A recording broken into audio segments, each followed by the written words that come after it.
Discarded like a worthless burden, a desperate 18-year-old orphan was cast out by her cold, calculating uncle with almost nothing to her name. The arrogant man was certain he had neatly disposed of a financial liability, expecting her to quietly fail and disappear.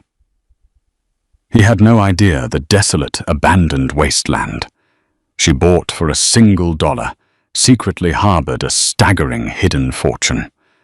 And he never suspected this ruined dirt concealed the exact power she needed to build a thriving homestead, obliterate his cruel expectations, and claim a legacy he could never touch. Settle in close with us for this one, and let us know in the comments where you're watching from tonight. Daisy Cole's life had been shaped by 3 people: her father, her mother, and a man named Silas Croft. Her parents, Thomas and Mary Cole, had run the mercantile in Prairie Ridge, a small but tidy business that sold everything from flour and salt pork to calico fabric and iron nails. They were quiet, decent people who loved their daughter with a steady, uncomplicated warmth. They taught her sums on a slate behind the counter and how to read from the pages of the catalogues that arrived by wagon twice a year. But a fever had swept through the valley when Daisy was 12, taking both of them within a week of each other, leaving her in the care of her father's only brother, Thaddeus. The second person to shape her, Silas Croft, was the town's blacksmith and wheelwright, a widower with hands as broad and calloused as leather aprons. He had been her father's friend, and after her parents were gone, he saw the lonely, watchful girl and offered her a place in the warm, clangorous world of his smithy. He never spoke of pity, only of work.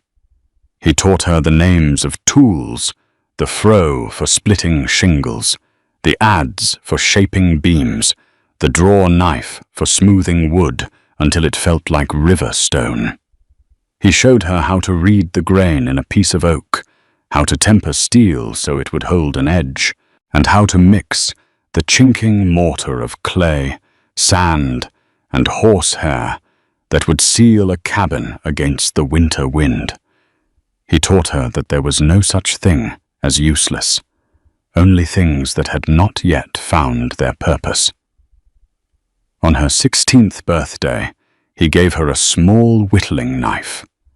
Its blade was fine German steel, and its handle was a piece of juniper he had sanded and oiled until it fit the curve of her hand perfectly. It was the only gift she had ever received that felt entirely her own, and she carried it always. Silas passed peacefully in his sleep a year later, leaving Daisy once more in the sole care of her uncle, a man who saw her not as kin, but as a line item in a ledger. The ejection, when it came, was as quiet and bloodless as an entry in that same ledger. It happened on a Tuesday morning in late September, the air crisp with the coming autumn. Her uncle, Thaddeus, called her into the small office behind the mercantile counter. He did not ask her to sit. He stood behind the tall desk, his fingers steepled, a stack of papers held down by a glass paperweight. I was a man made of sharp angles and thin lips, and he looked at her not with malice, but with the dispassionate air of a man settling an account. "The store has been sold," he said, his voice flat. "The new owner, Mr. Gable, will be taking possession on the 1st of October. He has a family of his own. There is no room for you in the arrangement." Daisy said nothing. She stood perfectly still, her hands clasped behind her back, watching him. He seemed to take her silence for incomprehension. "You are 18 now, Daisy, of legal age. You are expected to make your own way." He slid a small, thin envelope across the polished wood of the desk. "This is $7. It is what remains after settling your parents' final debts to my accounts for your board, and keep these past 6 years." The cruelty of it was its neatness, its administrative finality. There was no argument to be had, no plea to be made. It was a transaction. She had been a debt, and now she was paid off. She took the envelope, paper flimsy and weightless in her hand. She did not cry. The lessons of Silas Croft had been about more than wood and steel. They had been about bearing weight without breaking. She simply nodded once, turned and walked out of the office. She went to the small room at the back of the store that had been hers, and she gathered her few belongings into a canvas sack, a change of clothes, a blanket, a small tin of matches, and the worn copy of Robinson Crusoe her mother had read to her. Finally, she slid the juniper-handled whittling knife into her pocket, its smooth, familiar shape, a small, hard point of solace. She walked out the back door, closing it softly behind her, and did not look back at the only home she had ever known. The journey south was a study in dust and distance. Daisy walked for 2 days, following the wagon ruts that passed for a road. The sun, a relentless weight on her shoulders, the landscape of her childhood, a place of green river valleys and familiar hills, slowly gave way to a drier, harsher country. The trees grew stunted and sparse, and the earth turned a full dusty ochre. On the 3rd day, a freight wagon hauling salt and barrels of vinegar caught up to her. The driver, a man named Henderson, with a kind, tired face, offered her a ride in the back, and she accepted gratefully.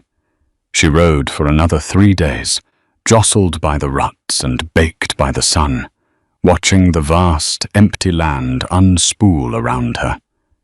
She ate the last of the bread she had taken and rationed the water in her canteen, feeling her world shrink to the simple, brutal calculus of survival. The wagon finally rolled into the town of Cottonwood Flats, a place that seemed less a town than a temporary argument with the wilderness. It consisted of a single dusty street lined with a dozen unpainted buildings, a saloon, a land office, a general store, a livery stable, and a few small houses. It was a place people passed through on their way to somewhere else. Henderson helped her down from the wagon. "This is as far as I go, miss," he said, tipping his hat. "Good luck to you." Daisy watched him go, the wagon shrinking into a dusty speck on the horizon, and a profound sense of isolation settled over her.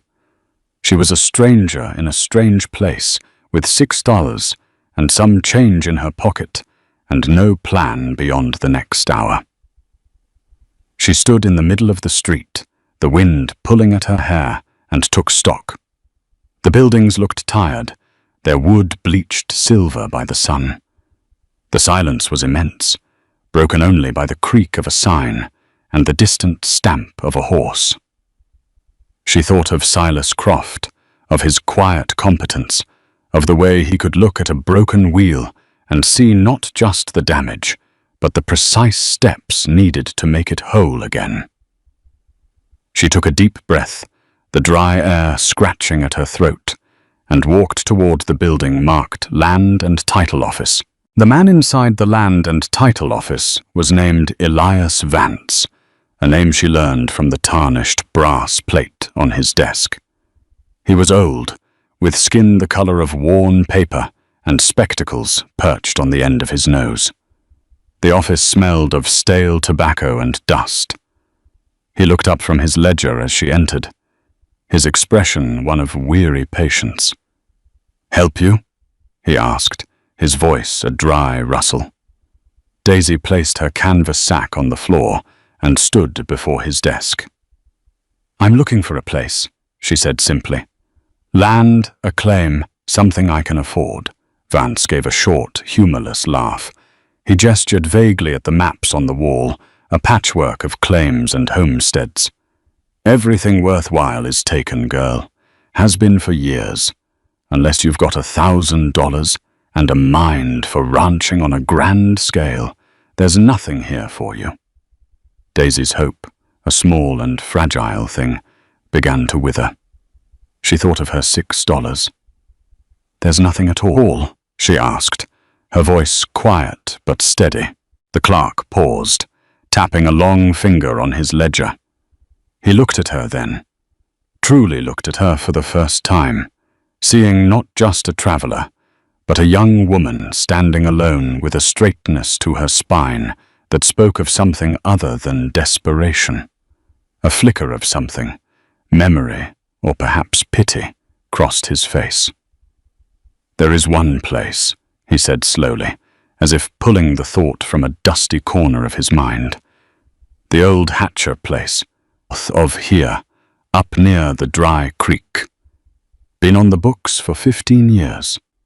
Nobody's lived there since Elias Hatcher went into the mountains and never came back." He described it in bleak terms: a one-room line shack, a collapsed corral, a well that was probably dry. The land was poor for grazing and too rocky for farming. It was considered abandoned, unlucky. "The county took it for back taxes years ago," he finished. "We can't sell it, but the law says we can release the deed to anyone willing to assume the tax burden going forward. It'll cost you $1 for the filing fee." He looked at her over his spectacles, expecting her to refuse. Instead, Daisy reached into her pocket and placed a single silver dollar on the desk. "I'll take it," she said. An hour later, she walked out of the office with a piece of paper that said she was the owner of 40 acres and a ruined cabin. It was a place no one else wanted, a place of last resort. But as she walked north out of town, following the clerk's crude map, she felt not despair, but a flicker of grim purpose. It was hers. The Hatcher place was even more desolate than the clerk had described. It sat in a shallow basin of land, surrounded by low, rocky hills dotted with juniper and sage. The cabin was a small, square structure of grey, weathered logs, its roof sagging in the middle like the back of an old horse. A single window stared out like a blind eye, its glass long gone. The corral fence had mostly collapsed, its posts leaning at weary angles. But the first thing Daisy truly saw, the thing that held her attention, was the well. It was 10 yd from the cabin door, a perfect circle of carefully fitted stones rising 2 feet from the ground. It was the work of a patient hand, the stones chosen for their shape and size, laid without mortar, but locked together by skill alone. It was the kind of work Silas Croft would have admired. She spent the rest of the afternoon walking the property, her boots stirring up puffs of pale dust. The land was indeed rocky, but in the low-lying area near the dry creek bed, the soil seemed darker, richer. The cabin, for all its decay, was built on a solid stone foundation. The logs were sound, silvered by time, but not rotted. She ran her hand over the axe marks on the logs, feeling the ghost of the man who had shaped them. Inside, the cabin was a single room, empty save for a rusted, broken wood stove in the corner and a thick layer of dust and leaves that had blown in through the open doorway and window. It was small, no more than 12 feet by 12 feet, but the roof beams were thick and true. It had good bones. As dusk began to settle, painting the sky in shades of violet and rose, Daisy knew this was a place she could work with. It was broken, yes, but it was not beyond repair. She set her sack down inside the cabin door, claiming the space. Her first priority was water. The creek was bone dry, and her canteen was nearly empty. The well was her only hope. The next morning, she found the old bucket and a length of frayed rope in the collapsed lean-to that served as a stable. She tied the rope on, her hands sure and practiced, and lowered the bucket into the dark maw of the well. It hit the bottom with a dry, hollow thud. Disappointment, sharp and cold, pierced her. But she did not give up. She knew that wells could fill with debris over time. For the rest of the day, she worked, lowering the bucket and hauling up load after load of dirt, fallen leaves, and small rocks. It was back-breaking, repetitive work. The sun beat down, and her muscles ached. By late afternoon, she had cleared several feet of debris. On the next haul, the bucket came up with something different, a rotted piece of wood. She lowered it again, and this time, as she scraped it along the bottom, she heard a distinct clink of metal against stone. She pulled the bucket up and saw what looked like an old iron hinge. She realized she wasn't just clearing debris. She was clearing the remnants of a well cover that had rotted and fallen in decades ago. Working more carefully now, she used the bucket to drag the debris toward one side. As she did, she felt it scrape against the well wall, and then it snagged on something. She pulled, and the rope went taut. She pulled harder, and she heard a grating sound. A stone had shifted, curiosity overriding her exhaustion.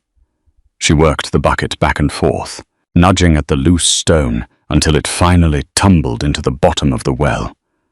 She lowered the bucket one last time into the small cavity that had been revealed.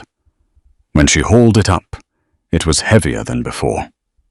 Inside, nestled amongst the dirt and pebbles, was a heavy oilskin-wrapped package, tightly bound with waxed cord. Her heart began to beat a little faster. She carried it over to the cabin's threshold and sat down, the late afternoon sun warm on her back. With trembling fingers, she unwrapped the cord and unfolded the stiff, waxy cloth. Inside was a small but heavy canvas sack, and beside it a folded piece of paper, yellowed with age, but protected from the damp by the oilskin. She opened the sack first. It was filled with gold dust, shimmering in the light, and a handful of silver and gold coins. It wasn't a fortune, but it was more money than she had ever seen in her life. Enough to buy tools, supplies, a window pane, perhaps even a goat. It was enough to begin. Then she unfolded the paper. The handwriting was neat and careful, written in faded black ink. It was "To whoever finds this," it began. "My name is Elias Hatcher. I built this cabin in the spring of 1874. I proved up on this claim with my wife, Sarah, and our daughter, Lily. We had planned to make a life here. The well was the first thing I built. A can live without a roof, but he cannot live without water. We were happy for 2 years, but the fever that took so many, that winter took my Sarah and my Lily from me.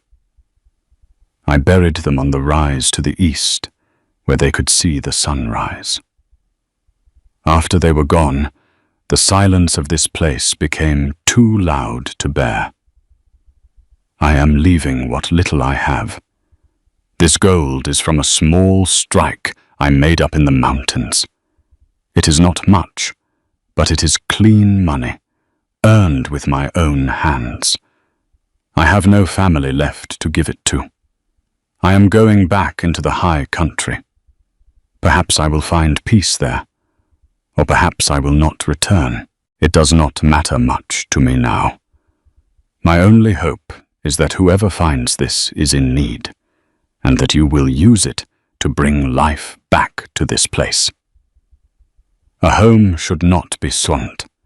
It should be filled with the sounds of work and living. Do not let it be forgotten. And at the bottom, it was signed Elias Hatcher, September 1877. Daisy read the letter twice, her fingers tracing the faded words. She felt a profound connection to this man she had never met, a man who had also known deep loss and had poured his grief and his hope into this small piece of land. She carefully refolded the letter and looked inside the oilskin pouch one last time. Tucked into a corner was one more item. It was a small, crudely carved bird, no bigger than her thumb, whittled from a piece of pale, smooth wood. It was the work of a loving but unskilled hand, a father's gift for his child. Daisy closed her eyes, clutching the small bird in her palm.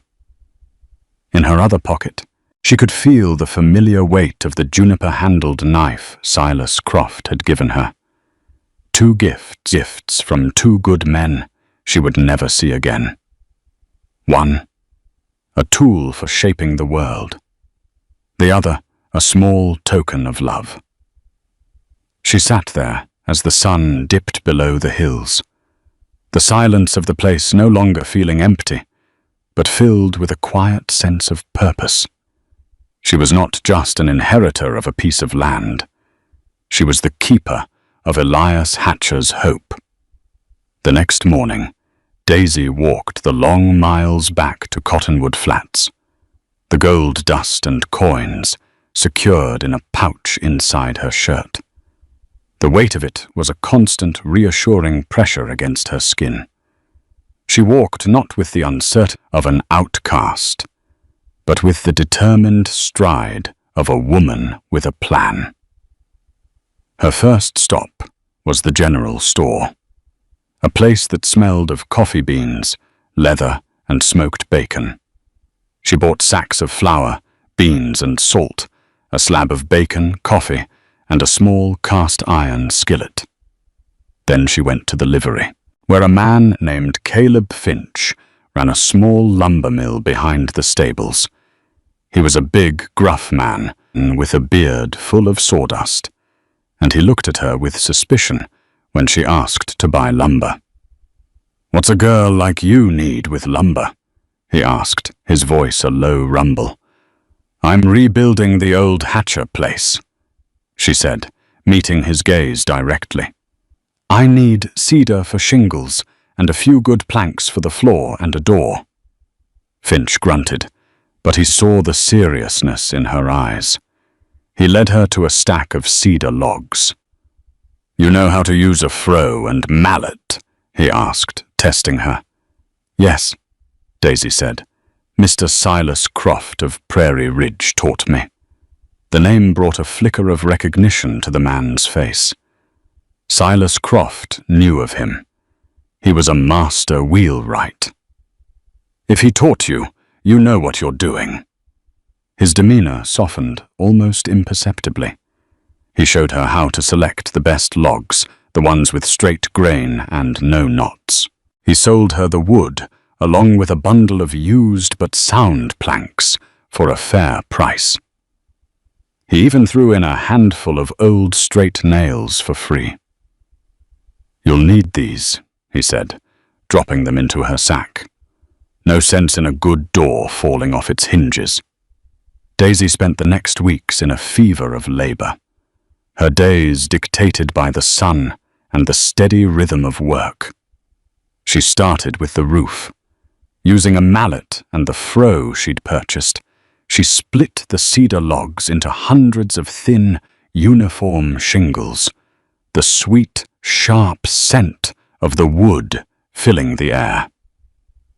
She climbed onto the roof, stripped away the rotted old shakes, and painstakingly laid the new ones in overlapping rows, nailing them down until the cabin was sealed and watertight against the sky. She used the planks from Caleb Finch to patch the floor and build a solid, functional door that swung smoothly on new iron hinges. For the window, she stretched a piece of oiled canvas over the opening, a temporary measure that let in a soft, diffused light and kept out the wind.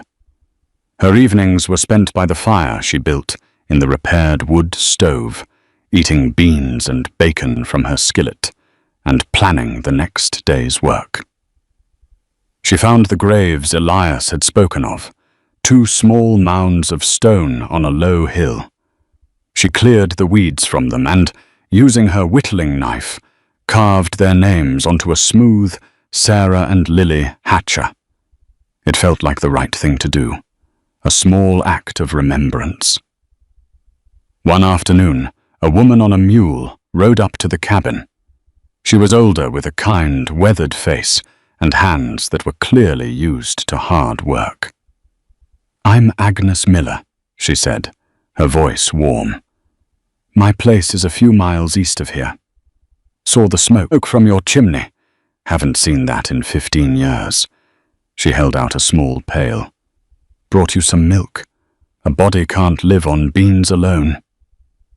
Daisy, surprised by the kindness, invited her in. Agnes looked around the small, clean cabin, at the tight roof and the solid door. "You've done good work here," she said, her eyes full of respect. "This place has been waiting for someone like you." It was the first time Daisy had heard a word of praise since Silas Croft had passed, and it settled in her heart like a warm stone. Agnes Miller's visit was the beginning. Words seemed to spread through the sparse community in the hills that the old Hatcher place was no longer abandoned. People were curious. They would ride by, slowing their horses to look at the curl of smoke from the chimney and the neat stacks of firewood beside the door. They saw the progress, the slow, steady transformation of a ruin into a home, and they respected it. The work itself was a language they all understood. Agnes became a regular visitor, often bringing eggs or a loaf of fresh bread. In return, Daisy helped her mend a section of fence on her property, her hands quick and sure with the wire and posts. They worked in comfortable silence, the shared labor forging a bond stronger than any words. Caleb Finch, the mill owner, would set aside good, straight-grained scraps of wood for her when she came to town for supplies, calling them cuttings and charging her next to nothing. "No sense letting good wood go to waste," he'd grumble, though they both knew it was a kindness. Even the town sheriff, a quiet, observant man named Brody, made it a habit to ride out her way once a week. He would never dismount, just rein in his horse and nod. "Everything all right out here, Miss Cole?" he would ask. "Everything's fine, Sheriff," she would reply. And he would nod again and ride on. His presence was a quiet, official acknowledgement of her right to be there, a shield against any who might question her claim. She was no longer a nameless drifter. She was Daisy Cole of the Hatcher place. With the cabin secure, she turned her attention to the land. She cleared the collapsed corral, digging new post holes and setting the old weathered rails back in place. She bought a pair of goats from Agnes, their bleating a welcome sound in the quiet valley. She broke the ground near the creek bed, where the soil was richest, and planted a small garden of potatoes, onions, and hardy greens, using techniques Silas had taught her about reading the soil and seasons. The well, once a symbol of her desperation, became the heart of her homestead. The water was cold, clear, and sweet. Each time she drew a bucket, she thought of Elias Hatcher, the man whose patient stonework provided for her decades after he was gone. The place was coming alive, just as he had hoped. The silence was gone, replaced by the gentle clucking of the chickens she'd acquired, the bleating of the goats, and the steady rhythmic sounds of her own work. The chop of the axe, the scrape of a hoe, the soft thud of a hammer. It was the sound of a home being built, not just from logs and stone, but from persistence and awe. One evening in late spring, a year after she had arrived, Daisy sat on the small porch she had built onto the front of the cabin. The air was cool and smelled of damp earth and blooming sage. The sun was setting behind the western hills, and the sky was a breathtaking wash of orange and purple. Her small garden was thriving, its neat rows a testament to her labor.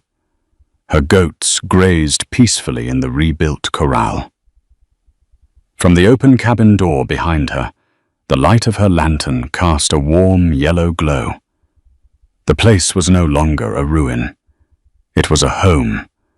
It was small and simple, but it was sturdy, warm, and entirely her own. In her right hand, she held the juniper-handled whittling knife that Silas Croft had given her. Its surface was worn smooth from years of use, a perfect fit for her palm. It was a tool of creation, a symbol of the skills and the self-reliance he had instilled in her. In her left hand, she held the small carved bird that Elias Hatcher had left behind. It was a token of love and loss, a symbol of the hope he had placed in a future he would never see.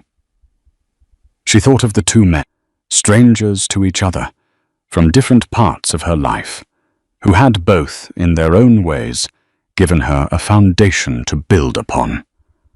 One had given her the skills to work, and the other had given her the means and the place to do it.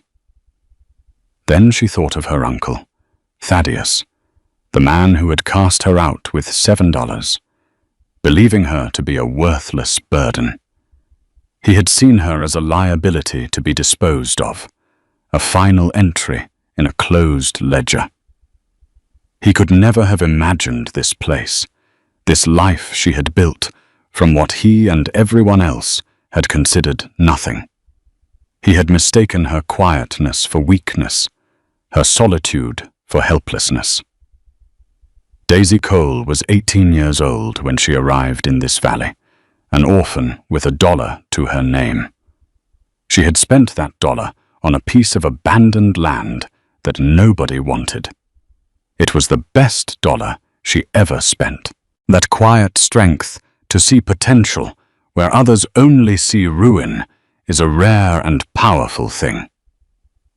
If stories like Daisy's resonate with you, the kind of stories that celebrate resilience and the quiet dignity of hard work, consider subscribing to our channel for more tales from the forgotten corners of history, and we'll leave you with this question to ponder. Have you ever found value in something that everyone else had given up on? Share your thoughts with us in the comments below. We read everyone,